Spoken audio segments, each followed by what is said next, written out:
I just want to remind you that we are recording this, so if you just want to, if you want to rename yourself or change your photo for that reason, please feel free to do so. For those of you who haven't engaged with us before, I'm part of the team at the Rights Collective, and this is a volunteer-run initiative. We're a group of South Asian women who are looking to tackle the distinct and often subtle ways in which disempowerment, inequality, trauma and harm manifests within the South Asian diaspora community in the UK. I'm going to hand over to our speakers in a second, but before I do, I just want to share a few things about today. Please feel free to use the chat as much as you'd like to interact with one another, to contribute to the conversation and ask questions.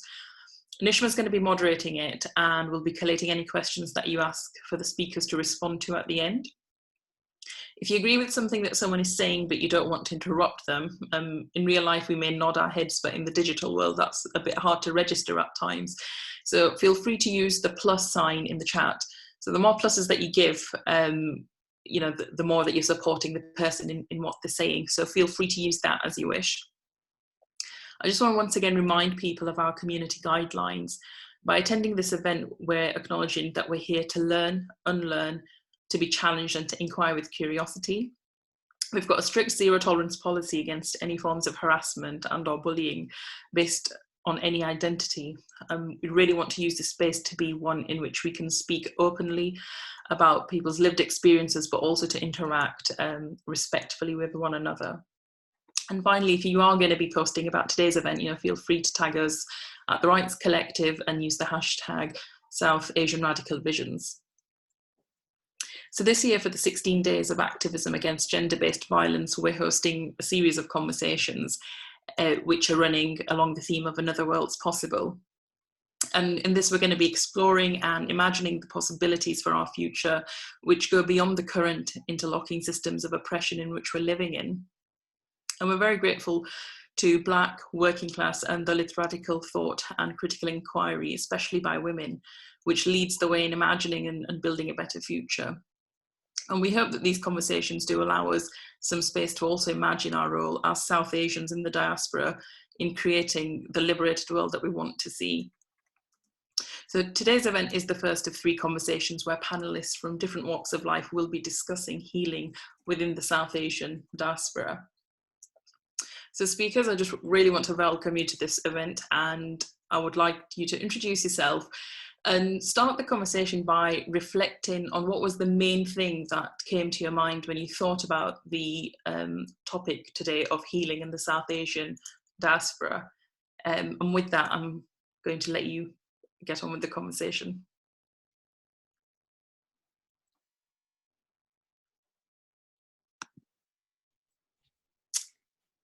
So hi to the Rights Collective. Thank you for holding this space for everybody. I just think it's such a great time to be having these conversations. I'm Ravideep Gaur. I'm based up in the northeast of Scotland, and I'm a presence-based coach, which basically means that I work with the mind, body and spirit. And I am looking to tackle external systems of oppression and how they show up internally. And because I sit at this very intersection, there's kind of 2 sides to my work. And the conclusion that I've come to is that we all need to heal, whether we are, whatever identity you come from. It just depends what systems are showing up for you. And I think by tackling this work together, for me, I'm able to critically analyze my own positionality with regards to privileges and where my own blind spots are as well. So although I'm all of these things, I am so open to learning and learning new perspectives. And that's why I just love being in conversation like this, because we just can all learn from one another.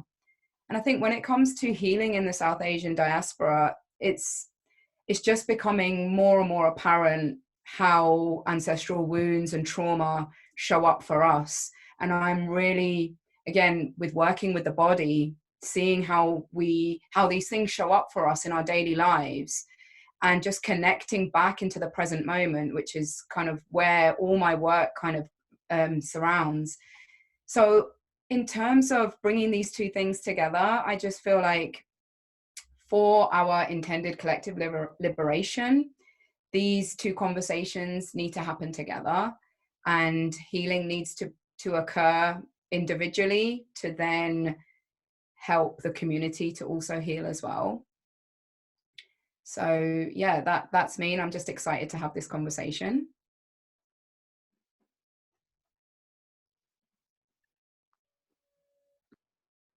Hi guys, I'm Hama Antlib.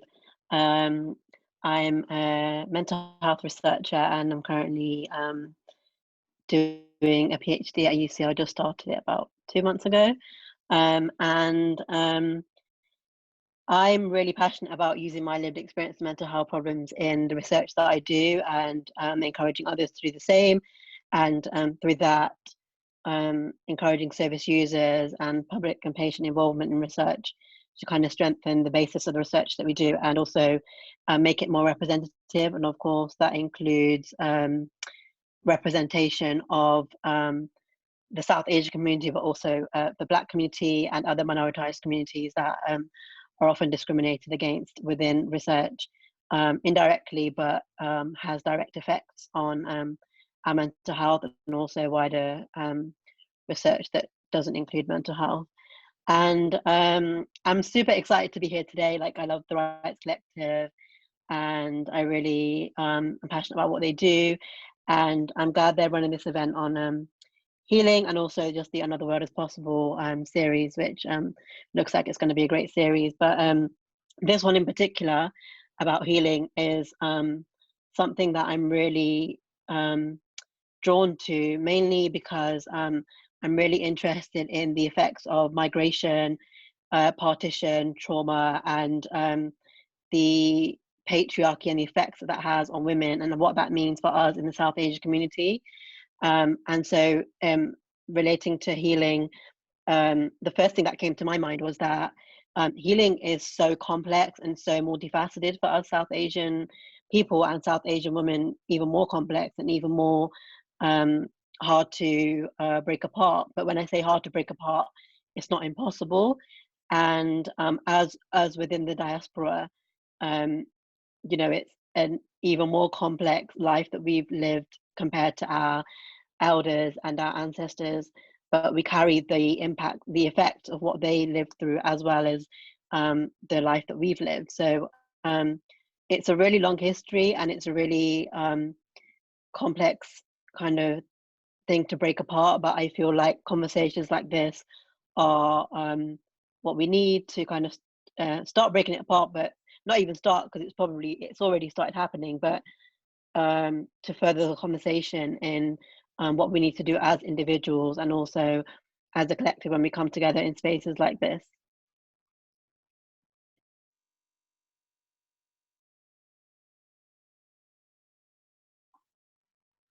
Hi everybody, I'm Rima. I'm a counselling psychologist, and this is just such a wonderful space. I feel honoured to be amongst some great minds who are equally passionate about the subject of healing and the South Asian diaspora. I'm also a member at the Rights Collective, which I feel really, really excited about. The work that the TRC are doing is just, I mean, it's just reaching new milestones each and every time, and it's so exciting. So my background is I trained as a counselling psychologist. I spent many years in the NHS, and then approximately a few years ago, I set up my own independent practice, specialising in women and mothers' mental health, but particularly from the lens of examining patriarchy, gender-based oppression, and kind of looking at it from an intersectional lens as well, because it often feels as though women, particularly from non-white backgrounds, are kind of marginalised through gender as well as race. So looking at that, the intersectional identities. The other thing I'm also interested in this, which Ravdeep and Huma have already talked about, is the intergenerational trauma that kind of gets carried through, and how that shows up relationally between women, within family systems, and often kind of examining what is continuing to be silenced and what needs to be unsilenced, and thinking an awful lot about compassion within that. For me, healing is sort of synonymous with compassion. How can we foster more of that? Because shame, deficits, starvation, poverty, all these stories need to be told under the light of compassion, and that's how we start to sort of de-shame. And that's a lot of the work that I end up doing within the South Asian diaspora particularly. That's all from me. Hi everyone, my name is Tamur and I'm the founder of Extra Experience, which is a volunteer-led multimedia publication platform, whatever you want to call it. And that sounds like a lot of big words, but in reality what we try and do is we try and platform as many marginalized communities and people in our South Asian communities as much as possible, whether that's through articles, whether that's through podcasts, whether that's through cooking videos. So we try and do as much as I can. And it's something that I founded around 18 months ago, I would say. So yeah, we're a growing publication and it's just an honor to be here. And when initially this subject was like introduced, and I started thinking about healing, what does it mean for the South Asian diaspora? It's such a wide, broad concept. And it does, for me, it really begins with the individual. I feel like this has come at the right time for me because I've been doing 18 months of extensive healing, whether that's individual therapy or group therapy. And now has come at a point, especially at the age I'm hitting, so I'm like 29, going on 30, which isn't like old or anything, but I'm starting to realize the importance of community. So healing for me now isn't just individual anymore. It's more about community-based healing. And that's also, and especially as someone who's been socialized as a man, for me, healing is very central to the work I do because we're here to discuss gender-based violence. The majority of gender-based violence occurs at the hands of men. And this is something I wrote about a month ago. So for me, healing now is inclusive of, I have to heal myself, but that healing is inclusive of communities, but also a sense of doing better. And that begins almost with a sense of an apology for the violence that men have enacted. So a lot of the work that I do is centered around that form of healing, where it's recognizing the wrongs that I may have done and other men may have done, and then how can we move forward from that?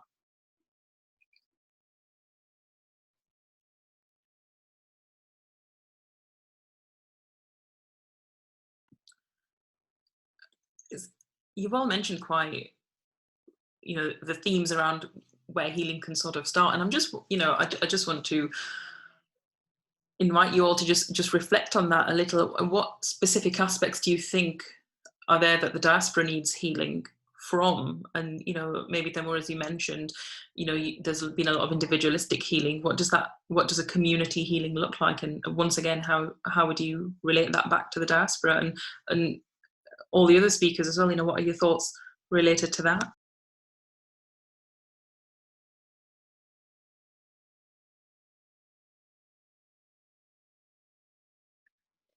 Oh.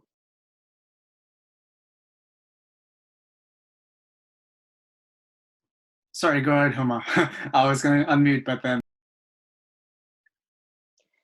Okay, cool. I was going to say, I think like I mentioned, there's quite a lot of things that we have directly experienced and also indirectly experienced. And as a result of that, it's impacted on us as people and also as a community.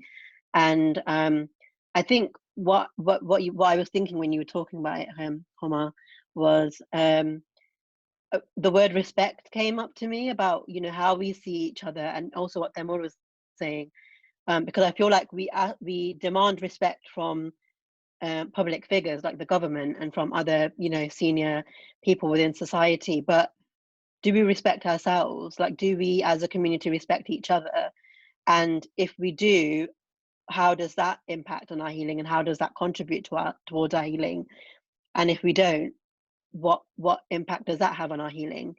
And the thing there is that the answer is probably neither yes or no. It's probably a bit of both, depending on what we're talking about. But I think we should focus on the fact that there are in some areas of society and within our communities that we don't respect each other and we don't respect ourselves. I think we put a lot of pressure on ourselves to provide and to you know, achieve big things, and that's all great and well. But if we're not looking within at what, you know, our souls are and what we carry within ourselves and that energy, which I'm a great believer of, I think we're setting ourselves back from being the best people we can be. And in turn, that means we're setting ourselves back from being the best community members we are to our community and to each other. And then also to future generations, what example are we setting in how are we healing ourselves, and how are we educating future generations on the trauma that we carry? Because I think sometimes we're a bit ignorant in acknowledging that and acknowledging what has happened to us. Like I can talk from my own experience that when I've spoken to my parents or my family about like partition and what happened, they're really quick to shrug it off and, you know, kind of diminish what happened. And the more I read about it, I'm like, actually, that was quite a traumatic experience. And then the more I spoke to my grandma and acknowledging that it was a traumatic experience, you know, she was able to look within herself and say, yeah, it was really traumatic, and kind of express what happened to her and what happened to people around her. And if we were to hear stories like that today, I think we would be really shocked, and we wouldn't expect that from within in our communities, and, you know, from people around us who look like us and who carry the same genes as essentially. We're probably from different areas in South Asia, but only like we're very, very close relatives. And so, you know, we have a responsibility within that to look out for each other and allow each other space to heal, you know, not cut people down. And yeah, I'll let someone else talk now, because I won't stop talking if no one stops me. That really speaks to me as well, Huma. Thank you for mentioning some of those things. And I think this is why we need to look at it within the structures of oppression as well, because, and power and privilege, because those generations did, you know, they were lacking of some of those things. And I think for me, when it comes to healing some of this stuff for myself as a parent myself, and looking at what my parents did in terms of parenting and things, they often didn't have the luxury of healing. And I think sometimes we forget some of that. And it's not either or, it's kind of holding those two things together, that actually some of this stuff was really painful and really traumatic, but there's this like survival mentality, this scarcity, that, and even this, you need to be really strong. And I have to like literally disrupt myself when I've got 3 boys, and it's like I have to disrupt myself because the conditioning is so deep and embedded within me that I'm like, this stuff is coming out of me and it's not even me, you know. It's like this social conditioning that's been put around us that we've almost absorbed. And even things like, and that's why when I sit at the intersection of working and looking at how white supremacy manifests for white people, it's also us as well, how we've assimilated to get into these situations. So when we're looking at success through the eyes of capitalism, we have to start dismantling that and really redefining what these things mean for us as people. And as Damora had said, like as an individual, how are you upholding some of this stuff yourself? How does your body respond in these certain situations, you know? I completely, sorry, Deborah, I think you might have been first. do you want to go, or? It's more than like, I'm more than happy for you to go. I just wanted to say, God, the conversations are already riveting. I love what everyone's saying so far.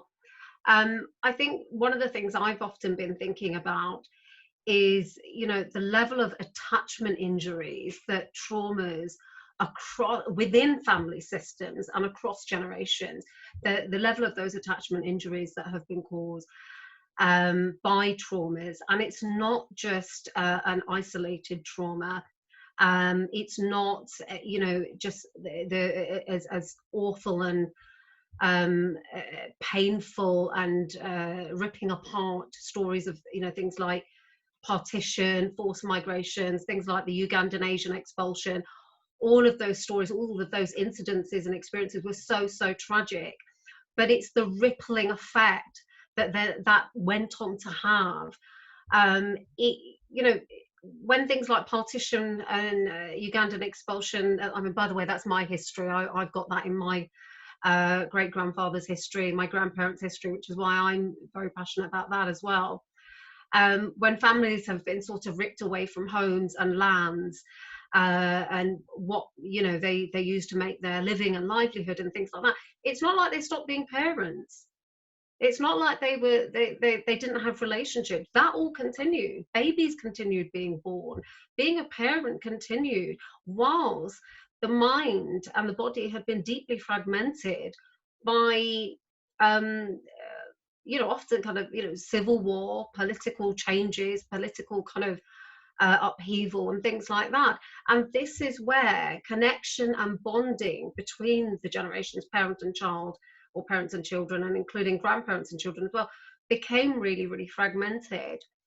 And one of the things that sort of comes up, I think Bessel van der Kolk talks about this, that when a trauma is happening, the speech centers essentially start shutting down. The part of us that is present in that should be present in the moment, those parts start shutting down. And what gets carried over is a kind of speechless terror. Every time the trauma has to be remembered or experienced in any way, it involves the speechless terror, which I think, I wonder whether that explains why there is lack of talking, there is lack of sharing, there is kind of the, you know, I think, Hima, you were just talking about a little while ago, where it was kind of like, nah, that's not a big deal, partition wasn't a big deal. There is that denial of these stories, because I think the trauma is so visceral that it cuts us off from sharing, from talking, and, you know, kind of releasing the trauma, which means that the compassionate light never gets fostered. That doesn't have that room, because you haven't even got to those first levels yet. And I think this is one of the things I wonder about, and I think these sorts of conversations are really, really important, because it's the unsilencing that starts the journey of healing, I think. I agree with that completely. You know, when you're growing up and you try and talk to your parents about things like traumatic issues, and you know, there is a saying, you know, it's out in our families or in our culture, we don't talk. It's not that people don't want to talk. It's like you said, it's the fact that the trauma is so strong within ourselves that people, you know, unless you give someone the tools to be able to talk about such traumatic experiences, you can't just go up to an elder and be like, hey, how was partition for you? Like, that carries so much trauma and so much sadness. So yeah, I completely agree with you there, Dr. Rima.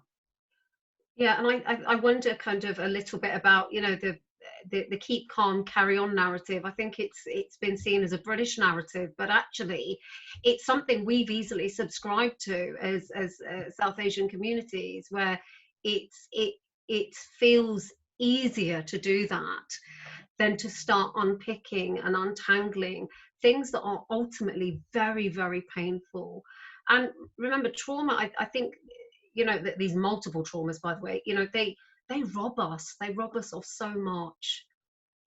Whether it's kind of patriarchal trauma, whether it's you know, racial trauma, whether it's forced migration trauma, and sometimes it's all of those. I mean, that's a pretty tall deal to start untangling. The other thing that is really important to acknowledge is that trauma looks very different for us in different generations, but it doesn't make it like, it's not that it doesn't delegitimize it. And the thing is that for our parents, it was probably that their parents went through a lot worse, or a lot different, not a lot worse, but a very different type of trauma through partition. And then our parents went through migration, which was completely different, but at least you weren't being thrown out your country, you were voluntarily going to a different country, or, you know, going towards a better life. But that doesn't mean that they didn't experience any hardships. And so when it comes down to us, okay, we didn't have to migrate countries, and we didn't, and so, I mean, some of us did, but we didn't have to, you know, go through partition. But the trauma that we have had to go through, if we've been through it, is still legitimate, and it still has had an effect on us.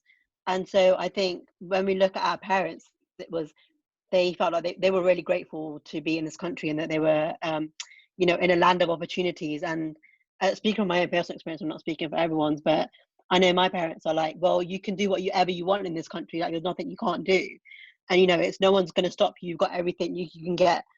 They don't understand systematic oppression and like institutional racism.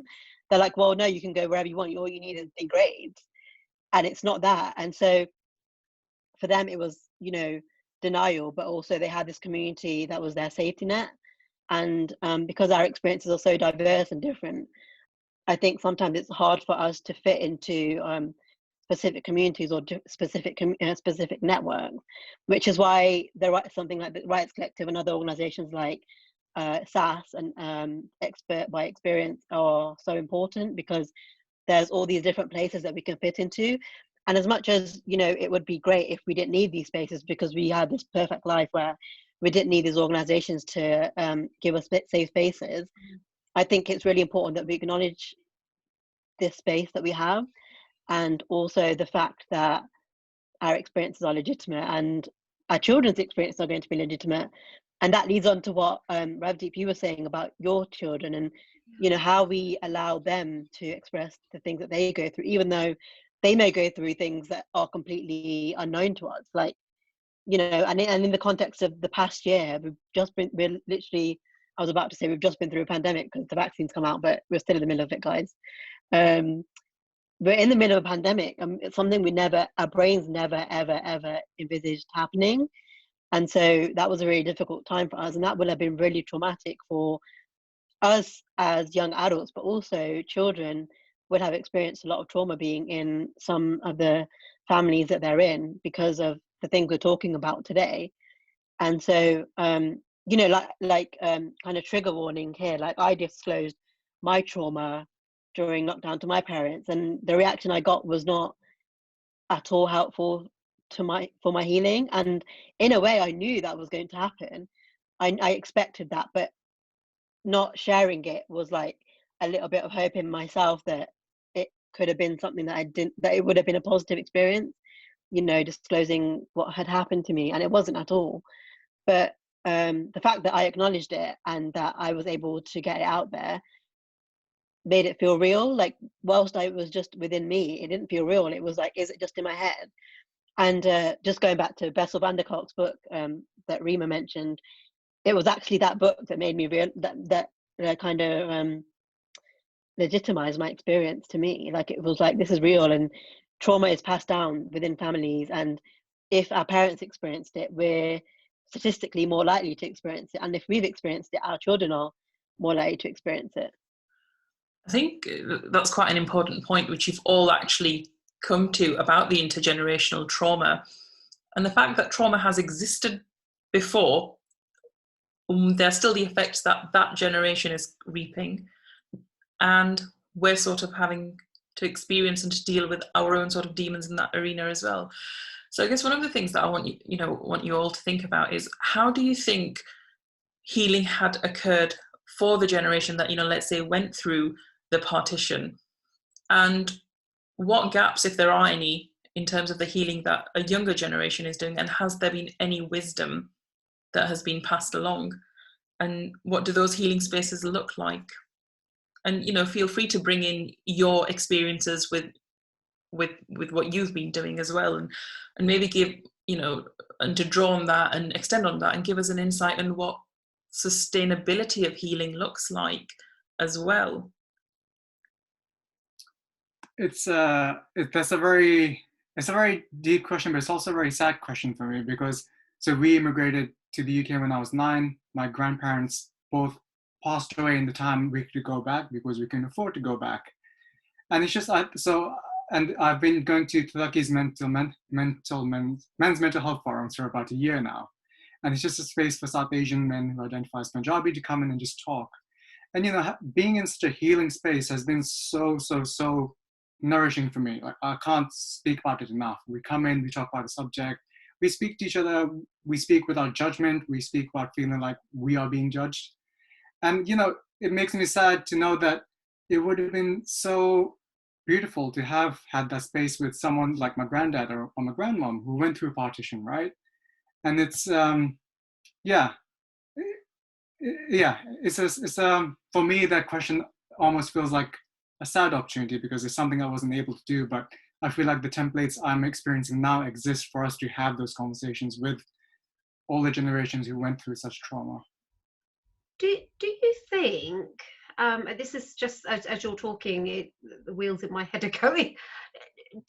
I wonder whether the previous generations, especially when, you know, forced migration came into the picture, whether their way of healing was to kind of pour themselves into concrete things.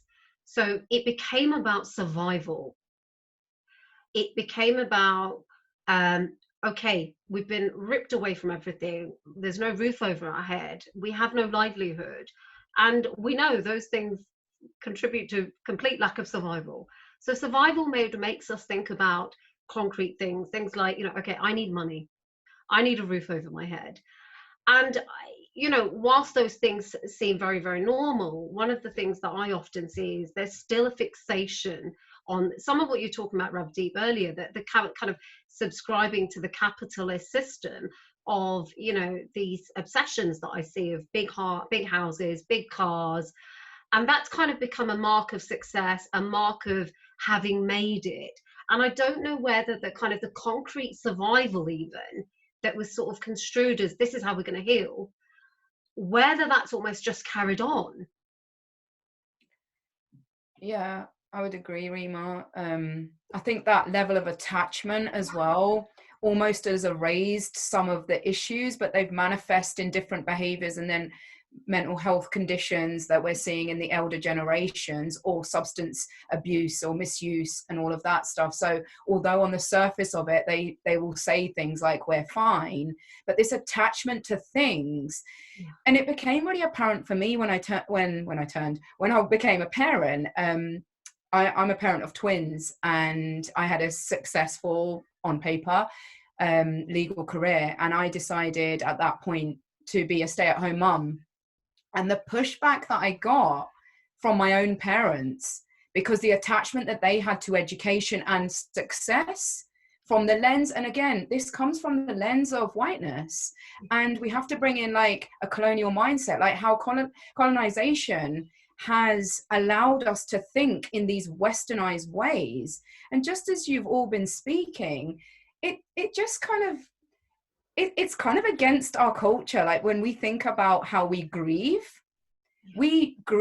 generally. And I remember going to a funeral at quite a young age and being pretty freaked out by the older ladies kind of letting it out. But actually, now when you start to look at the complexities of how the body works and how trauma sits within the body, to allow that stuff to come out and be vocalized is something that society, and again, when we look at the white lens, what is acceptable, what is professional, what is okay, this is against all of how our traditional cultural kind of ancestral wisdom, it kind of goes against all of that.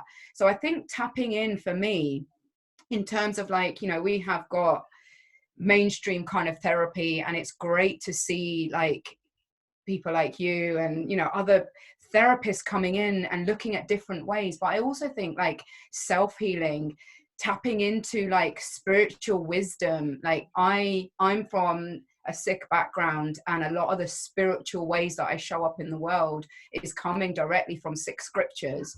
And I've noticed a massive pushback from the South Asian community when it comes to like religion and what this means to us. But we've got to start understanding, and if you've got a story about organized religion for yourself, and that's your story, and if you're not going to make a new story or open yourself up to other people's wisdom, and it's exactly what I request white people to do, is start looking beyond the binary of what whiteness tells us, of that white lens. But we're not doing it either. I don't think South Asians are doing it either, because we have blocks. I'm this, I'm that, and we keep putting more barriers in front of ourselves, although we keep saying we want communities. And I've spoken to all of you on this, that actually some of the pushback that we're getting in our own communities because of scarcity, because of the lack of vulnerability, we don't want to be wrong. We want to be at the top. And I think we need to start really addressing some of those, like, where do those come from? And those sit within us, you know? And we have to be honest about that. And it's not from a blame or shame point of view, but it's like, where am I upholding systems of oppression myself? That for me has to be the question that we go back to time and time again, because all of us know that healing is not linear. It is very, very back and forth. And so is decolonization. Every time I feel like I'm moving forward, something will happen. And there you go. I'm back in it again. I'm like in my colonized state of mind because it's conformity. It feels comfortable, especially when I'm like racially quite triggered. I'll go back to like my educational voice, or the way that that I'm going to feel accepted and belonging in a professional environment, you know? And that's okay, like that's fine, because we shouldn't put too much pressure on ourselves to always be perfect, because we're flawed human beings. And I think it goes back to the even when we're going against what we know, it's back to how you know, colonization and the empire wanted us to be, like, you know, the divide and conquer kind of strategy. We used to all live together in one place, like yes, there were always tensions, but we didn't hate each other as much as we do now, even though we're past empire, we're past, you know, we live in different countries, but these same systems continue to like break us apart. And I think what Dema was saying is really, really important about the healing spaces that he's been in, like like there's some great organizations that allow us the space to speak with other people like us, and it pays support basically. But and I think it goes back to what I was asking about, what does sustainability look like? And I think it's about healing past the point where you're hurting. Healing isn't only for when you're hurting on a day when you're having your worst days. Healings are also about addressing the trauma and also addressing your best days as well, with the people who you feel comfortable about and in them safe spaces, because it's hearing other people's experiences that allow us to look within and think about our complicity in situations that are being described, and how we would be as human beings and how we would treat each other as well. And I think that all feeds into you know, our activism, and this is about activism essentially, and it's about not putting too much pressure on ourselves to be activists, in that we're going out to protest every day. That isn't what, you know, that doesn't define us as activists. That you don't have to go out and protest to be an activist. We can be activists in our homes. We can be activists through one act of kindness, of support, of, you know, of disregarding something or saying no, I'm not doing that. That's activism, and I think that's what it is. So yeah, I agree completely with Hama, because, so, you know, like just getting back to the point around activism, and this is activism, and this is something I've been thinking about a lot recently, like with activism, because you're just constantly giving out so much energy, right? You're calling this person out, or you're calling out a government or an organization, etc. There's just so much labor that goes into what you do, that there is never, oh, you don't really think about yourself. You're not like, hold on a minute, how am I feeling today? And I've been like an activist for quite a few years, right? But within that time, had I just given 20% of my, like 20% of the energy I give to outward activism, to internal activism, then I would have generally felt better over the years had I taken that approach. So yeah, that's quite an interesting thing. and even being here, like even being in events like this and having these conversations, is what the system don't want us to be having. These conversations, they don't want us to be in this space. They don't want us to be attending peer support groups that are for people like us. They don't want us to heal, basically. Because if we're machines and we're doing what's good for the economy and what's good for the government and what's good for this country and what's good for the systems to progress, they don't care if we're progressing as people or as individuals or as communities. So even us being present right now is a form of activism. 100% Homo. It's like revolutionary just to hold space for people. You know, you'll have those individuals in your life where you're just holding space for whatever they're going to bring, you know.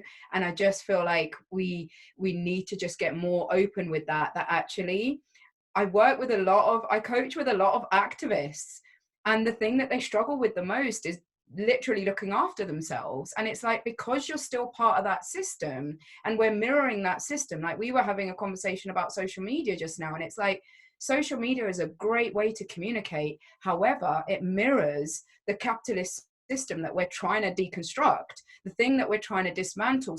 But like you said, it's okay because we have one foot in there. We are still living our lives and we're part of the systems. And it's the same with privileges.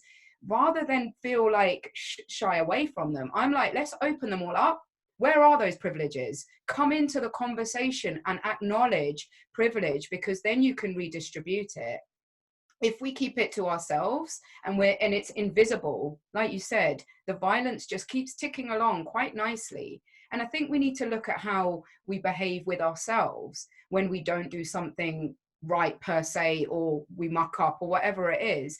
Being a flawed human and holding compassion for yourself means that you really see yourself as a human. Like, I talk a lot about kind of, especially recently with like anti-Black violence and like dehumanization. But when we take it back to ourselves and we ask the questions about, on what instance are we not showing up as full humans in our authentic selves? Because if we're not allowing ourselves to be whole, then it doesn't allow others to be whole. And every time we have these conversations where people are like, yes, this is truth, we all just need, and that gives us strength and stamina to continue. But we're all part of this bigger wheel where we all play a part. And whether that's a small part or a big part, all of our parts are different. But it's like the activism ticks along. But in order for it to be sustainable, your energy needs to be protected at all costs, because otherwise we're heading for burnout. And we need as many of us on this train as possible. That's such an important point about being on a burnout. And not only does that risk your own space, but also the healing spaces you're creating for other people. And one of the questions that you mentioned, you have young boys, and then I know we've personally also talked about gender and about men and if healing spaces are different for them. And I guess just looking at one of the questions which Habiba's posted, about speaking a bit more about your journey to therapy and dismantling these notions of masculinity. If you could tell a little around that, to answer that question, and going to the rest of the group from beyond that, are healing spaces different for genders, for men and for women? And when we're thinking about non-binary and gender fluidity as well, are healing spaces different for that? So then if you could shed light on that question and a few reflections on some of these things. And then I'd love to hear from what the rest of you have to say on that as well, especially with regards to gender. Yeah, sure. So in regards to masculinity and healing, for me, the journey it's been lonely, being deadly honest. So I'm quite open about me going to individual therapy or group therapy, and the majority of engagement I'll get will be from other women or non-binary folks. And it's a situation where healing for men looks quite different, right? So, and this is something I've noticed through expert by experience. I will be quite vocal. I will write articles about healing as men, things that we can do to, better ourselves so that we can help wider society. But men, and this is very much rooted in toxic masculinity because they don't want to be seen as vulnerable, men will be very, very resistant to be talking openly about how they're feeling or the trauma that they're feeling. Because, if you ask most men, how are you feeling? They're like, I'm good. In reality, there's a lot of trauma that men do go through. And that's where, yes, that is a really big issue. But the issue gets even deeper when men keep it within themselves, and then that results into violence against women or outside society. So yeah, I was just relating that to the wider point. But in terms of my journey, it's been quite lonely, to be deadly honest. Men don't necessarily want to engage with such subjects openly, but what I found is if you bring them to a closed environment, so like the Turkey Men's Mental Health Forum, men will be a lot more open when they see other men being open and vulnerable. but the toxic masculinity within amongst so many men is just so heavy that it's to the point where when I'm doing healing work, I will have in the back of my mind a voice like going saying, "Oh, you know, you're not right. You're not like a manly man, because men don't do that, right?" Like the fact that expressing your emotion has through toxic masculinity has been like seen as feminine or not manly. There is always that sense of like that voice or that sense of resistance in my head, where I sometimes don't see myself as a manly man, but then I'm like, I'm doing the work to look after me, and that's the most just thing I can do, right? And the work that I do is around healing for myself and healing for men, but it is also holding men accountable at the same time, because yes, we can focus on men and be like, look, you know, we've got things to work on, but another day goes by, another man enacts violence on a woman or a wider society. And so the healing that I do is very much like I'll meet men where they are, but at the same time, I will be quite, not strict, but firm in holding them accountable, because the damage that happens as a result of men keeping their emotions to themselves is just too strong. It's just, yeah. So I think that's my 2 cents on it, I guess. I think that relates to the fact that, you know, it's really important that we acknowledge and share that men are victims of the patriarchy too. And that's the kind of damaging thing of it, that yes, women are, you know, victims, but so are men. Like men are both and that's how the system works. That's how oppression works. It's victimizing those who are upholding these systems of oppression. And even within the South Asia community, it's you know, multi-layered in that men have to be the providers. They have to do everything to kind of bring home the money, do all these things, be responsible for you know, the women. And it's just like there's so much pressure in that, but also men feel so they feel like their masculinity is threatened when any of that is questioned or taken away from them, even if it's to benefit them. And so that's how deeply ingrained it is within our communities and within our society. And so we should think about it within our culture, in that how that is played out, and also how we as individuals, what do we expect from the men in our lives, for example. Like, let's think of it from a personal level, because we can talk about it within the systems, but as individuals, what do we expect from our fathers and our brothers and from the men in our lives? Like, are we asking them how they're feeling? Are we asking them if they are under pressure? Or, and at the same time, are we asking them the hard questions as well, just like Demal just said? Yeah, and I think it's just really important to normalize these conversations and then bring it back to, you know, how we were talking about activism in your own family systems and how powerful that can be. Like, I'm a mother of 3 boys, and the conversations that me and my husband are having regarding the way that we're parenting them, you know, the kind of things that we're healing on together from our own conditioning, like normal stuff that we're starting to say to one another is, my ego was triggered there, you know, my ego was triggered because we're starting to disrupt that stuff within our own partnership.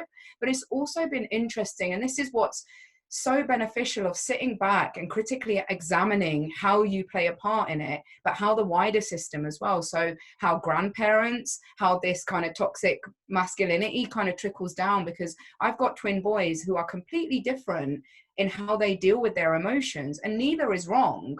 But it's like that comparison that goes on and who's stronger. And it's like, if we're not disrupting that with grandparents and aunties and uncles as well, I think it's just really important, because the subtle messaging, like they're 9 and they know and they understand things, and they are bringing stuff back and questioning. And I'm like, I never had these opportunities to sit down with my parents to bring these kind of questions. And some of this is kind of like still going on in my adulthood to deal with.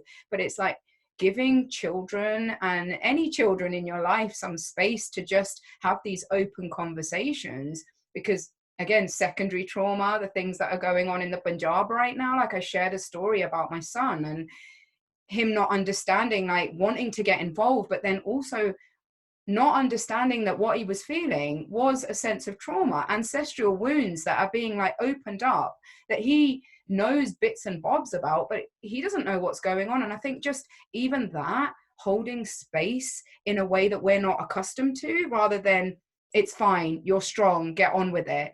And I think even these things that seem so small are so huge when it comes to healing.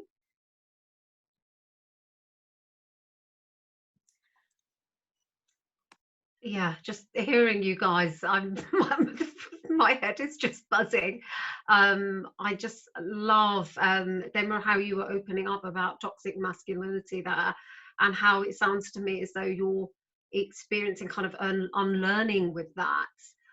And I agree with some of what Ravdeep you were saying, that I mean, I see it in my own family as well, the kind of, what it means to be a man, and how entrenched gender narratives become, and how powerful those narratives are. I see it kind of from, the kind of just stories even like that we've had in my own family system of, oh, granddad was a real man's man. Well, what does that mean? Why are we glorifying that? Why is that kind of our benchmark? And actually, there was a lot that was potentially quite destructive in that, and quite damaging. And I see some of this kind of alpha male sort of persona that then trickled down to my father, and I also see it been trickling down to one of my brothers, and so it has a transgenerational element, which I find fascinating. Is, I don't know, is it different for women? I think it is, because what happens, I think, often with women is the patriarchal trauma gets internalized and reproduced between women as well, and mechanisms of shame are utilized to keep the patriarchy going. And one of the things I often say, in kind of when I'm having these sorts of conversations, whether it's in all the various different forms of work I do, is power never likes giving up its seat, and it won't. It will fight tooth and nail, blood and all sorts. It will fight. It will go to battle to stay in its seat. And I think what often happens is kind of for women, we end up internalizing the patriarchy. We end up kind of internalizing the misogyny, and we enact it and reproduce it. And often what kind of happens is, and it's not always, but often what I see is the division and the split that exists between women. And what might be being played out through that is kind of, attacks of like, envy, jealousy, competitiveness. Susie Orbach talks a lot about this. This is kind of also across cultures, this enactment of splitting that happens between women. And mechanisms of shame are utilized to kind of really keep women in a state of disempowerment, particularly our culture. And one of the things that people come to me about is, listen, Rima, it's not the men, it's actually the women, which is really, really painful to listen to. I suddenly sometimes feel an attack of my own womanhood, sort of when I hear that. But what's being played out is the disempowerment. What's being played out, especially between older generation and younger generation of women, when I'm hearing these descriptions, is the deficit, needs unmet. Being one woman whose story has very, very tragically been about, say, disempowerment, removal from rights and freedoms and wills, and then seeing another woman have those rights, freedoms, wills, and privileges. Well, what does that do? It becomes a reminder of what you were not allowed and what you are not allowed to access. So there's a question about, who gets access to power in this as well. And particularly in women, when access to power happens, what does that woman then face? There's a huge amount of backlash, which I wonder whether that's kind of some of what you were talking about, Ravdeep, of what you've experienced within your own community. Yeah, and I think there was something that Huma had said at the prelim call that kind of had sat with me when we were talking about power dynamics in parenting and how we have these hierarchies. And I think it was you, Huma, had said about when women have not had that power, and maybe in that situation, and it also kind of relates to what you're saying, Rima, as well, is that we are so, all of us, we are so hungry for this power because we've been conditioned and needs have been unmet. Like there's trauma there. Like this is not just conditioning, it's also because there's trauma there. They haven't had the relationships that they needed and wanted and desired. So there's unmet needs there, but then they trickle down and cause more trauma in different ways. And the way that we place hierarchies, that I'm this, and we need to have that power. And I think again it comes back to, right, where's the lack here? What else do I need? Where do I need to heal this? And it's not from the lens of shame. It is, we are conditioned like this. When we look at like hierarchy of needs, we are conditioned like this. So even when we look at things like self-actualization, how do we get there when the conditioning is so heavy? But I think it's always, for me, is actually just labeling it in this moment. I think I'm needing power, and I wonder where that's coming from. I wonder what story that's come from. I wonder where the lack was. And there's so many, for women of color in particular, even when we talk about things like imposter syndrome, we have to talk about the systems within that, because, you know, imposter syndrome, when you're supposed to look at like, what's the truth here? So if you're feeling like an imposter and you're looking for stories of truth, the stories of truth might not be there. And that's not because you're unworthy or you don't belong. It's because the systems of oppression have been completely violent. So there's no stories to choose from. So that when we're looking for, okay, what are the real stories here? There's none there.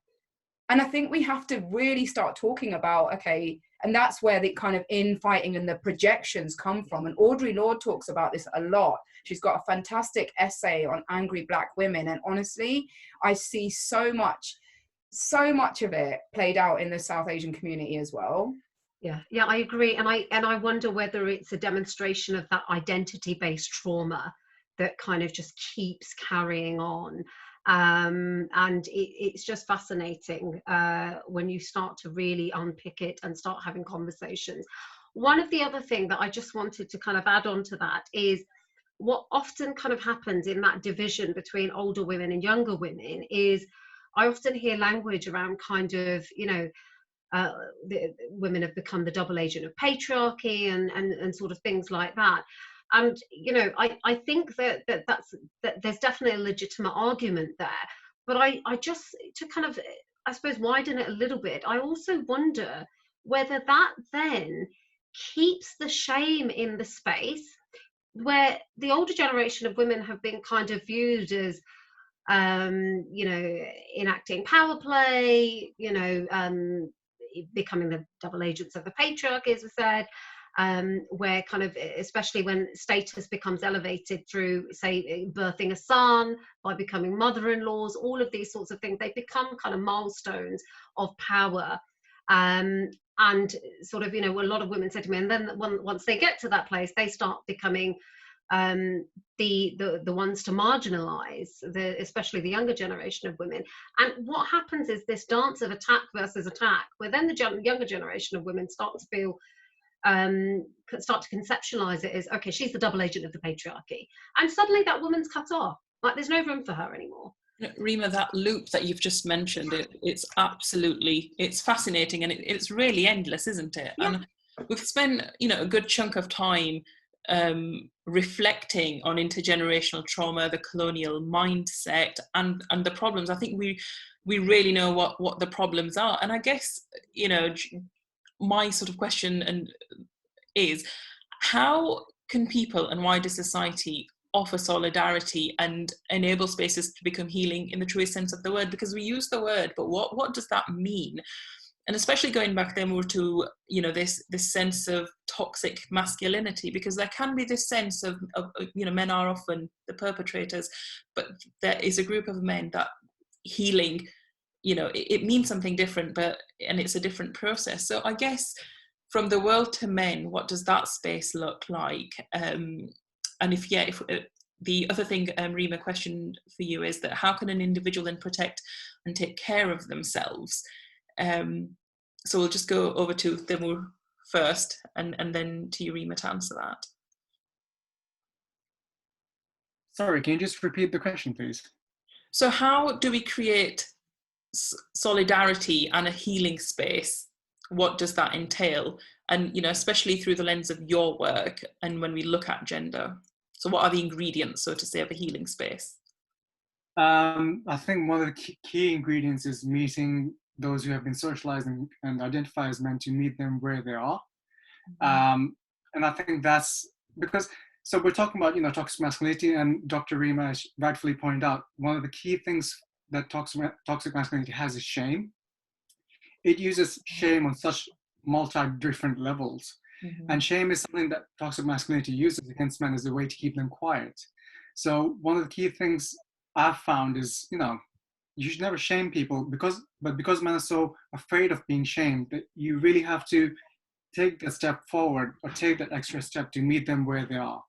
And I think it's a very difficult space to cultivate, but like I keep going back to Talaki, they've done that really well. They create spaces for men to come in, talk without judgment, be able to discuss really important subjects. And so I think that's the key ingredient. Just, you make that space, but you have to take that extra step to meet them where they are.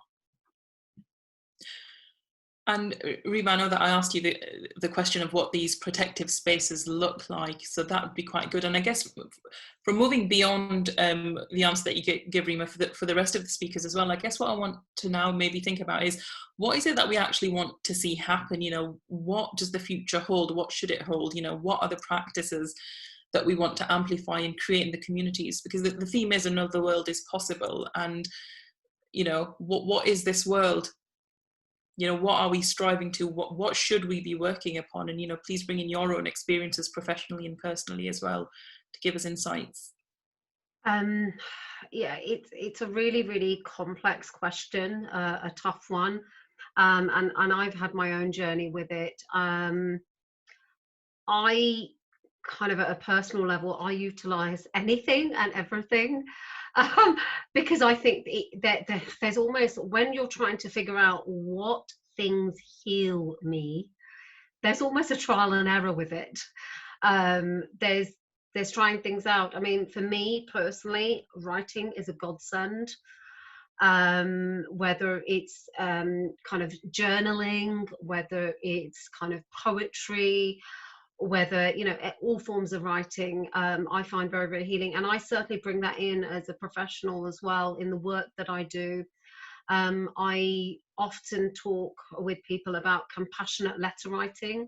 So parts of us that might have not had our needs met, say as a child, as a teenager, whether we're boys, whether we're girls, you know, whatever gender subscription we're sort of thinking of, it's, you know, it's how do we heal those parts? And I often use kind of compassionate letter writing as part of that. And there's no reason why we can't do that, whether we're in therapy or not. You know, I mean, the internet is a great source. You can see examples of compassionate letter writing if you start Googling it and things like that.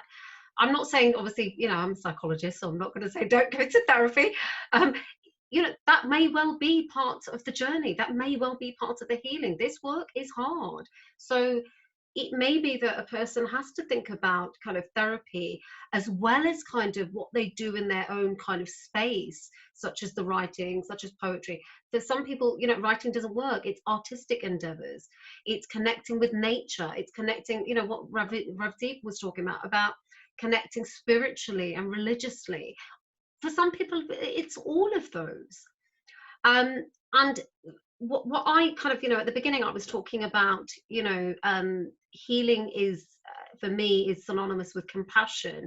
I think if we can start fostering compassion internally within ourselves, as well as kind of the stories that we're holding in mind, we can start moving towards showing compassion within our relationships, family systems. And that this isn't, you know, healing isn't about coming from a place of attack or shaming or reshaming even. It's coming from a place of insight, understanding, and lighting compassion on these things. And I think it also, that's what creates that safety, because all of us want to feel safe, right? Fundamentally, that's a lot of what we're talking about. And that takes a lot of work. Yeah, absolutely, absolutely.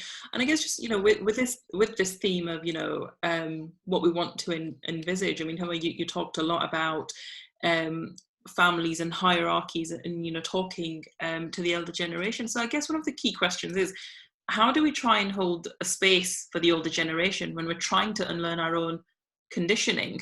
You know, and what's your take on that? And I guess, Ravi, the follow on from that would be, how do we go about decolonizing our mindset?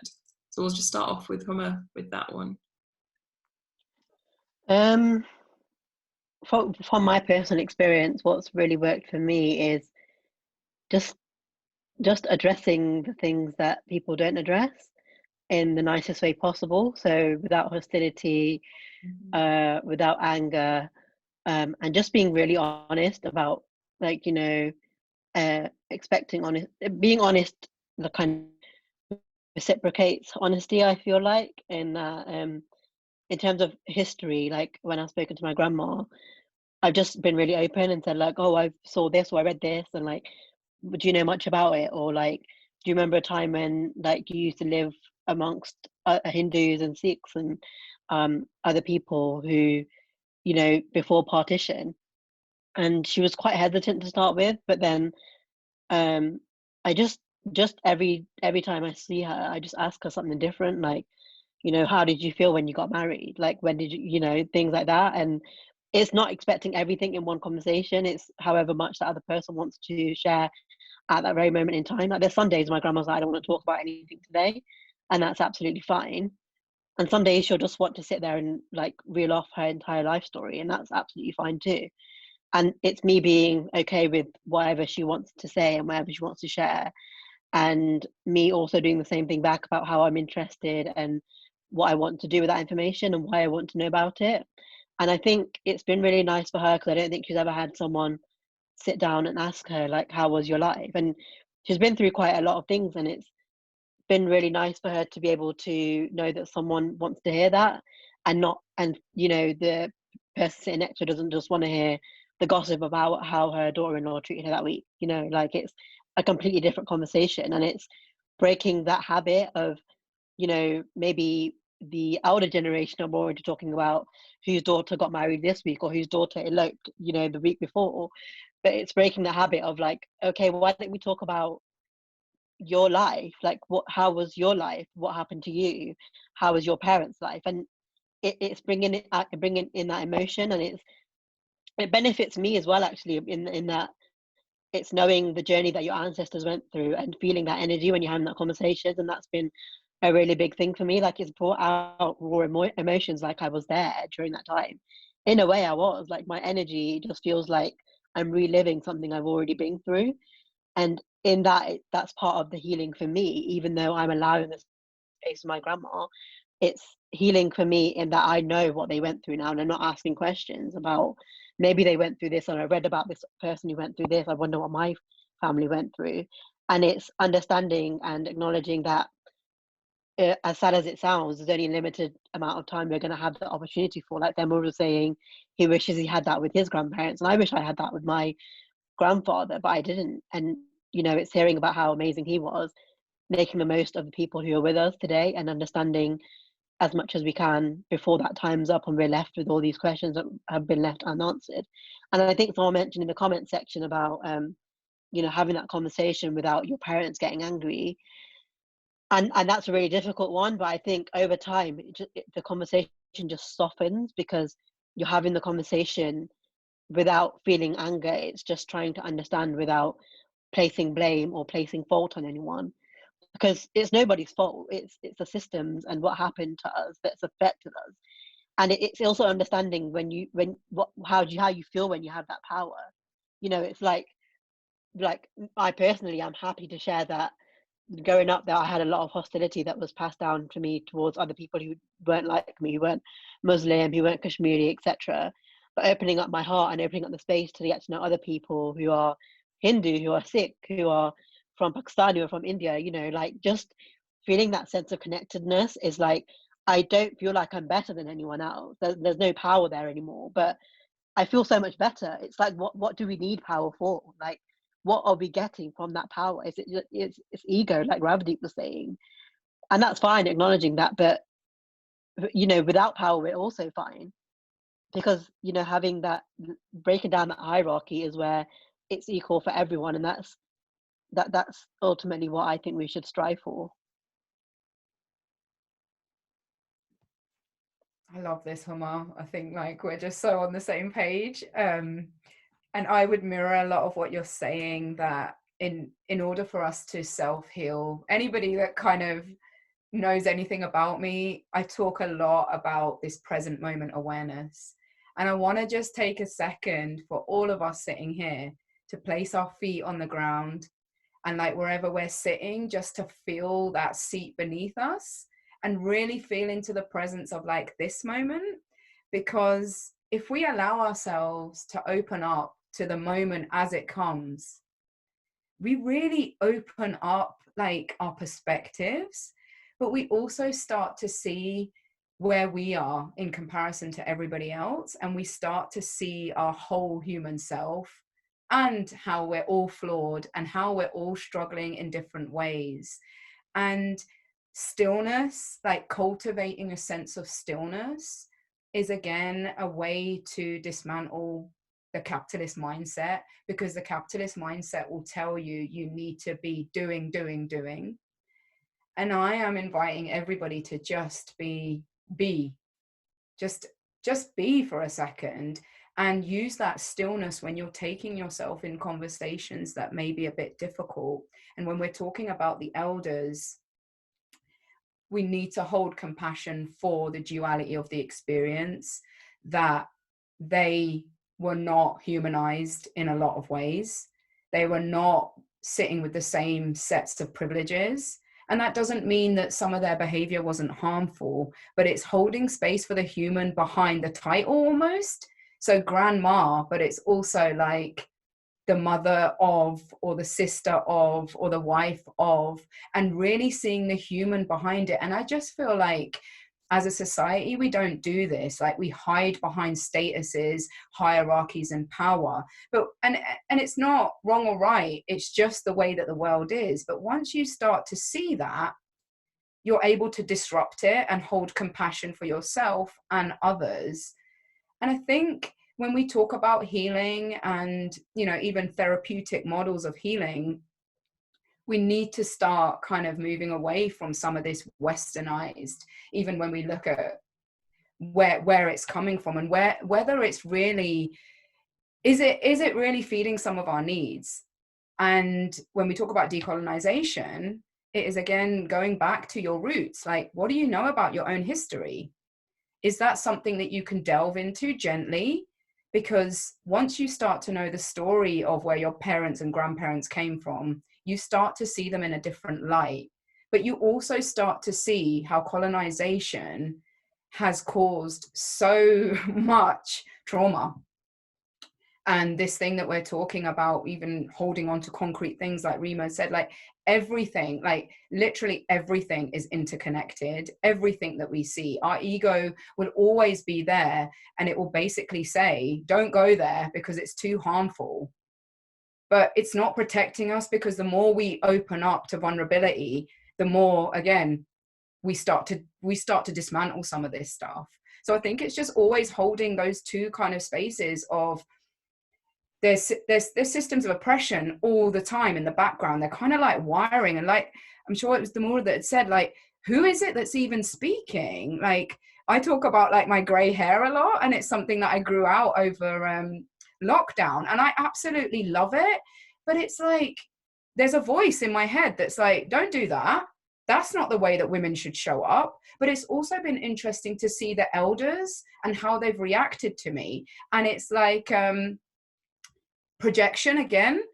But when you're in the moment and you know yourself, you're able to literally pass it back to them. Like, that's not my burden to hold. That's not my story. So there was this Bibi that came up to me in the Gurdwara, and she was like saying stuff to me. And I was just so present that I was like, nah, that's not my stuff.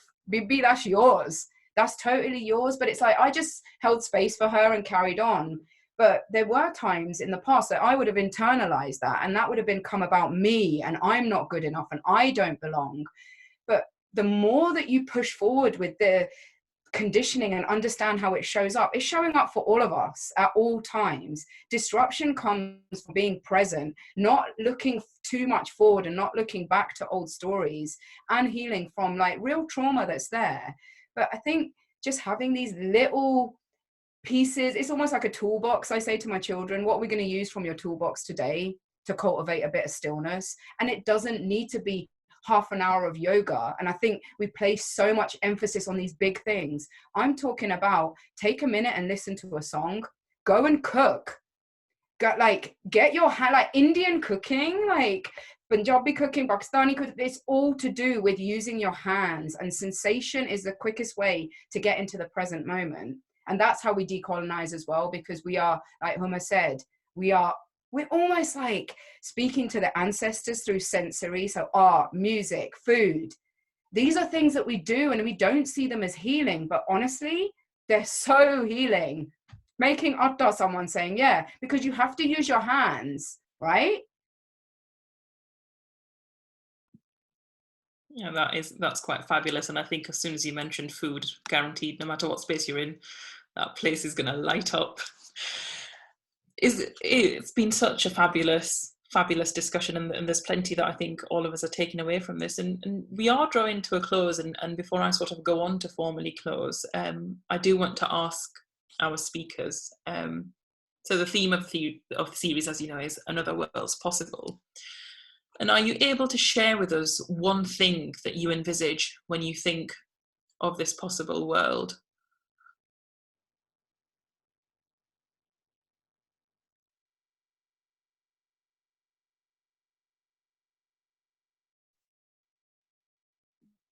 Smashing the status quo wherever you go. And I think not being scared of things like activation and activism, it's not only for certain people that look certain ways or have big followings or go to protests, it is for all of us to be activated. That's what I would like to kind of change it up to be like, this is an activation within the body, and doing what you can dependent on where your energy is, and not feeling that level of guilt, but using terms like, what does it mean to be revolutionary? What does it mean to be like a leader in this like world? Like, this is for all of us, and it's not protected for only certain members of us. For me, it's the world would be a place where the South Asian diaspora can, I think the younger generation especially, be themselves without worrying about anything, being their authentic selves, whether that's gender, sexuality, career, etc., whatever they want to be, just being able to be that without feeling any kind of pressure or forced into anything that they don't want to be through stigma, community pressure, etc. I just really want that world for our children and their children and future generations. I just think I just feel like we've been through all this for a reason, and I think we have to go through this now as individuals and as a community, as a collective, for them to have this world that we're healing ourselves and we're healing them already before they even exist, or if they exist already. That would be a great world for them and for us when we have passed this world, this life. I think for me, it's a sense of safety in the world, and creating safety within spaces, and developing the compassionate mindset internally as well as with and for others, because I think that's what's going to slowly get us towards fostering connections, healing fragmentation, and healing kind of those attachment injuries as well. I don't think that's going to be easy, but I think it's starting with ourselves and our own relational systems, which again, I think we've sort of talked about, and the hope that that has a rippling effect outwards. That's kind of what I would say. For me, if I imagine another world, for me, it would be a world where children don't grow up in homes with domestic violence, seeing as we're talking about, gendered violence in this regard. So another world would be where children don't have to grow up with those kinds of harms and, those things happening. And the way, for me, we do that is by introspectively healing ourselves, but then at the same time challenging the structures that enable this and enforce these kinds of behaviors, majority by men in home environments. Thank you for that. Well, thank you so much for attending, and big thanks to our speakers, Demu, Ravideep, namesake, Hummer, Rima. It's been so fabulous learning from you and the audience as well, the engagement in the chat and your stories as well. And I certainly felt that this space was a healing space for me today. And I really hope that that is a sentiment that, we all share. So thank you, everyone. Please do find out more about our future events. Do sign up for our newsletter and follow us on our social media channels as well. Nishma is very kindly going to be posting the links to all of our handles in the chat now. And we really look forward to seeing you again. So thank you once more, everyone.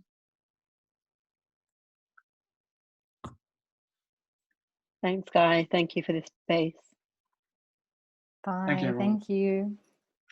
Thank you so much. It's been wonderful having these conversations, and I definitely feel that sense of, little bits of healing are happening just from our conversations. So it's a really warm feeling, and that's if I can take that away as a person, even in my own personal life, then that feels very, very good. Yeah, thanks for the Rights Collective for just introducing me to all these amazing people. I just feel like my mind is yes, there's more. There's more like us. So no, just thank you for everything you do and how you show up for the community. It's amazing. For real, thank you so much. Yeah, completely agree. Thank you, guys.